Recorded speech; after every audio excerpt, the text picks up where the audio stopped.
Hello, and reporting at the end of the fourth and final day of the second test between Sri Lanka and Australia at the Galle International Stadium.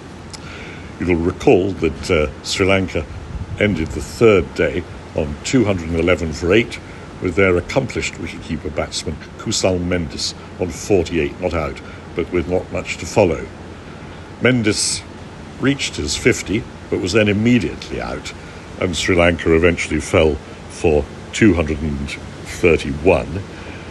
Nathan Lyon and Matthew Kuhneman both took 4 wickets. Beau Webster took the other 2 wickets, and I don't think many people outside Australia, maybe not many people even in Australia, knew that the giant Beau Webster actually bowled off breaks as well as his medium pace. He took 1 wicket last night, which I forgot to mention. He took another wicket this morning, so he finished up with 2. Australia had a target of 75. They started, it wasn't entirely easy when they started.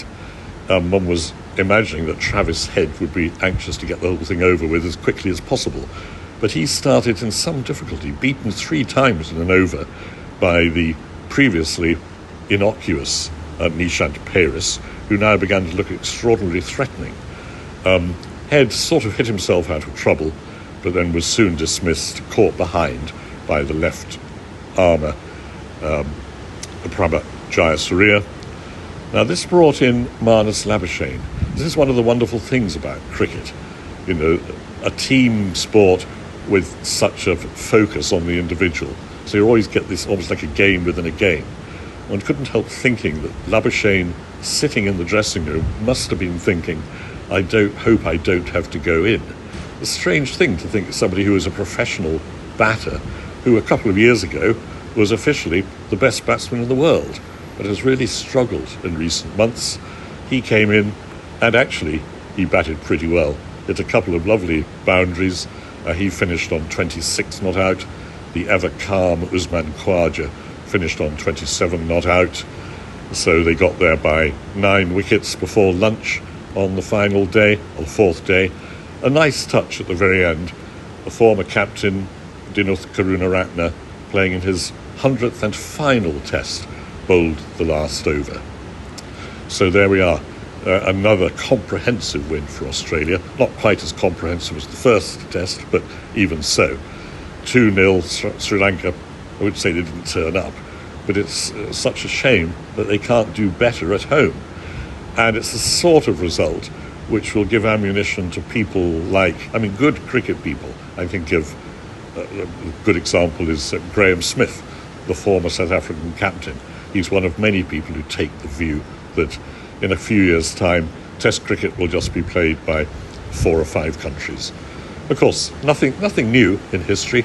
100 years ago, Test cricket was played by 3 countries, and the scheduled durations ranged from 3 days, perfectly normal for Test matches in England back then, to timeless tests. You play to a result, they used to in Australia. So there's nothing new. People are also talking about the possibility of 2 divisions. But people who talk about that say, of course, Australia, England and India, who run the show basically, can't be relegated. So it's not easy to see how you can have a 2-division structure where some of the participants can't be relegated. Anyway, we shall see.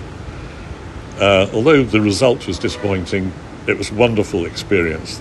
I'd urge anybody who hasn't done it to go and watch cricket in Sri Lanka, and particularly in Galle. The ground is an iconic ground, just over the road from the marvellous walled fort, the sort of Portuguese-Dutch fort. So many other attractions in Sri Lanka.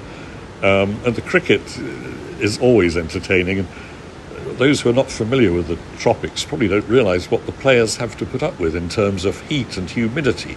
It is quite extraordinary and enervating, remembering what you have to wear as a cricketer.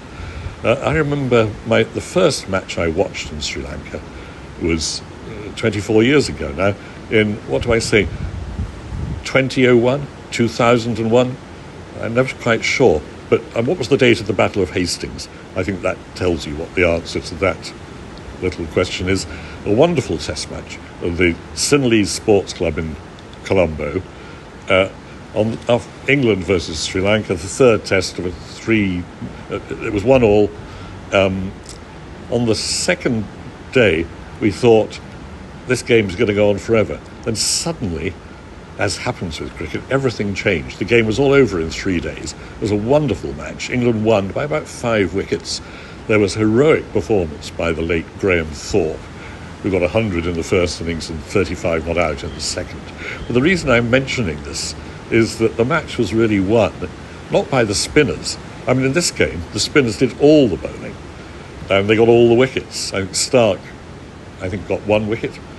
Kumara, the Sri Lankan fast bowler, I think bowled 2 overs in the first innings, and that was that. But in this game in Colombo, 24 years ago, the match was won, really, by England's pace bowlers, Darren Gough and Andrew Caddick. And it just makes you wonder what they had to go through physically to achieve that. Anyway, it was a marvellous experience, a lovely game to watch. Not one of the great test matches, but some splendid performances. Steve Smith was man of the match. I said at my introduction 4 days ago that Steve Smith in the first test equalled Joe Root's number of centuries with 36. That was incorrect. He did that in this test match. They both now have 36 test match hundreds. I think Root is ahead on runs, but he's played quite a few more tests than Smith.